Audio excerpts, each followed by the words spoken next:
तो चलिए आज भारत के इतिहास के उस पन्ने को खोलते हैं जिसने इस देश का नक्शा और कह सकते हैं तकदीर ही बदल कर रख दी। हम बात करने वाले हैं मुगल साम्राज्य की, उसकी 300 साल लंबी, शानदार और हाँ, काफी जटिल कहानी की। ये सवाल सिर्फ इतिहास का एक सवाल नहीं है, बल्कि ये हमें सीधे उस पहेली के दिल में ले जाता है कि आखिर सत्ता, रणनीति और संस्कृति के वो कौन से धागे थे जिनसे इतना बड़ा मुगल साम्राज्य बुना गया। देखिए, मुगलों की कहानी सिर्फ हमलावरों की कहानी नहीं है। ये उन लोगों की कहानी है जो हमलावर से साम्राज्य निर्माता बने, मतलब जिन्होंने लूटपाट से आगे बढ़कर एक ऐसी जबरदस्त विरासत बनाई जो आज भी हमारी इमारतों में, हमारी कला में और हमारी तहजीब में जिंदा है। तो हर बड़े साम्राज्य की शुरुआत एक बड़े सपने देखने वाले से होती है। मुगल सल्तनत की कहानी भी एक ऐसे ही शख्स से शुरू होती है, ज़हीर-उद-दीन मुहम्मद। हम सब उन्हें बाबर के नाम से जानते हैं।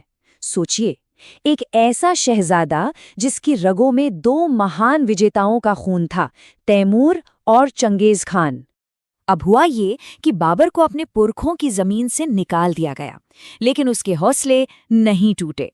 उसने अपनी नजरें टिका दी हिंदुस्तान पर, उस जगह पर जिसे उस वक्त दुनिया सोने की चिड़िया कहती थी। उसका अगला निशाना यही था। और यही कहानी में एक मजेदार मोड़ आता है। देखिए, बाबर ने सिर्फ हमला नहीं किया, उसे तो बाकायदा न्योता मिला था। हिंदुस्तान के ही कुछ नाराज रईसों ने उसे बुलाया था। अब ये एक ऐसा मौका था जिसे बाबर भला कैसे छोड़ता। तो चलिए अब उस पल की तरफ बढ़ते हैं, उस लड़ाई की तरफ जिसने हिंदुस्तान के इतिहास का रुख हमेशा हमेशा के लिए मोड़ दिया। जरा मैदान का नज़ारा सोचिए। एक तरफ बाबर की मुट्ठी भर लगभग 12,000 की फौज और दूसरी तरफ इब्राहिम लोदी की 1 लाख से भी ज्यादा की विशाल सेना। ये तो सीधे सीधे एक नामुमकिन सी लड़ाई लग रही थी। लेकिन कहते हैं ना, जंगें सिर्फ गिनती से नहीं जीती जाती। बाबर के पास वो था जो लोदी के पास नहीं था, एक ब्रिलियंट मिलिट्री माइंड और नई टेक्नोलॉजी। उसने क्या किया? पहले तो खाइयां खुदवाईं ताकि दुश्मन एक ही तरफ से आए। फिर चमड़े की पट्टियों से गाड़ियों को बांधकर एक दीवार जैसी बना दी और उन गाड़ियों के बीच में रख दी अपनी तोपें। ये भारत के लिए बिल्कुल नई चीज थी। साथ में थे उसके माहिर तीरंदाज जो पलक झपकते ही तीर चला सकते थे। और बस 21 अप्रैल 1526 को जब बाबर की तोपें गरजी तो खेल ही पलट गया। तोपों की आवाज से लोदी के हाथी डरकर बिदक गए और पलटकर अपनी ही फौज को कुचलने लगे। इसी भगदड़ ने बाबर को एक ऐसी जीत दिलाई जिसने मुगल साम्राज्य की नींव रखी। तो नींव तो बाबर ने रख दी थी, लेकिन इस नींव पर एक शानदार इमारत खड़ी करने का काम उसकी आने वाली पीढ़ियों ने किया। और उन्होंने एक ऐसा साम्राज्य बनाया जिसकी मिसाल मिलना मुश्किल है।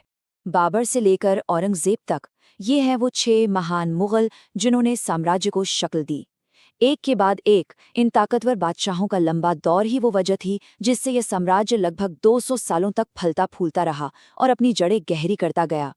बाबर के बेटे हुमायूं के दौर में साम्राज्य थोड़ा डगमगाया जरूर, लेकिन फिर आया उसका बेटा अकबर।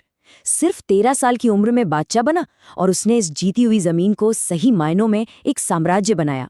उसने इलाकों को जोड़ा, प्रशासन को मजबूत किया और सबसे बढ़कर धार्मिक सहिष्णुता की नीति अपनाई। यहाँ तक कि गैर मुस्लिमों पर लगने वाला जजिया टैक्स भी हटा दिया। अकबर का एक बहुत बड़ा सपना था फतेहपुर सीकरी। सोचिए, उसने पूरा का पूरा एक नया राजधानी शहर बसाया, लेकिन किस्मत देखिए, पानी की कमी की वजह से सिर्फ 16 साल बाद ही उसे छोड़ना पड़ा।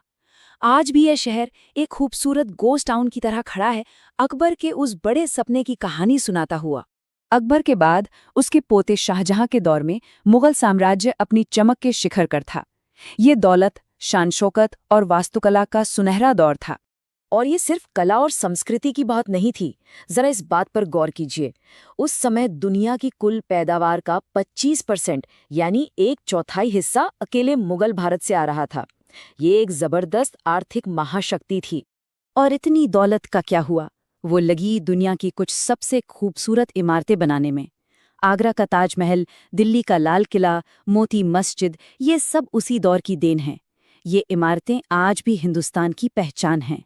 लेकिन कहते हैं ना, हर सूरज को ढलना होता है।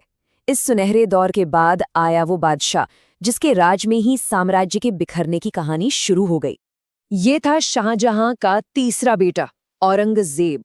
उसने तख्त हासिल करने के लिए खून की नदियां बहा दी। अपने पिता शाहजहां को आगरा के किले में कैद कर दिया और अपने ही भाई असली वारिस दाहा शिकोह को मरवा डाला। यह उसके शासन की एक बहुत ही अंधेरी शुरुआत थी। औरंगजेब ने अपने परदादा अकबर की नीतियों को एकदम पलट दिया।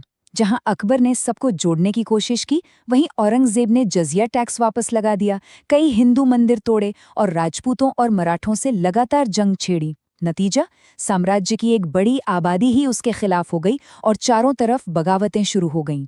और इसमें एक अजीब बात यह है कि औरंगजेब के वक्त में मुगल साम्राज्य अपने सबसे बड़े आकार तक पहुंचा, लेकिन उसकी कट्टर नीतियों ने इस विशाल साम्राज्य को अंदर से इतना खोखला कर दिया कि उसे संभालना ही नामुमकिन हो गया।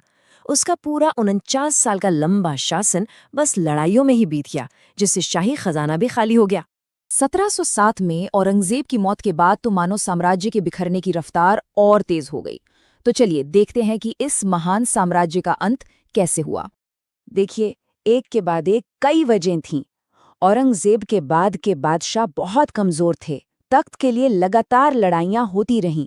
उधर मराठों जैसी क्षेत्रीय ताकतें बहुत मजबूत हो गईं। और इन सब के बीच अंग्रेजों की ईस्ट इंडिया कंपनी का दखल बढ़ता ही जा रहा था। धीरे धीरे केंद्र की पकड़ ढीली पड़ गई और पूरा साम्राज्य छोटे छोटे टुकड़ों में बिखर गया। आखिरी मुगल बादशाह थे बहादुर शाह जफर द्वितीय। वो बस नाम के बादशाह थे, जिनके पास कोई असली ताकत नहीं थी। और 1857 की क्रांति के बाद अंग्रेजों ने साम्राज्य को आधिकारिक तौर पर खत्म कर दिया। बहादुर शाह जफर की मौत 1862 में रंगून में अपने वतन से दूर निर्वासन में हुई, और इसी के साथ उस राजवंश का खामोशी से अंत हो गया जिसने कभी पूरे हिंदुस्तान पर राज किया था। तो आखिर में सवाल ये उठता है कि विजेताओं, कवियों और कारीगरों के इस साम्राज्य की असली विरासत क्या है? पानीपत में तोपों के इस्तेमाल से लेकर ताजमहल की खूबसूरती तक हिंदुस्तान पर मुगलों का असर बहुत गहरा है, बहुत पेचीदा है, और ये एक ऐसी विरासत है जिस पर आज भी सदियों बाद भी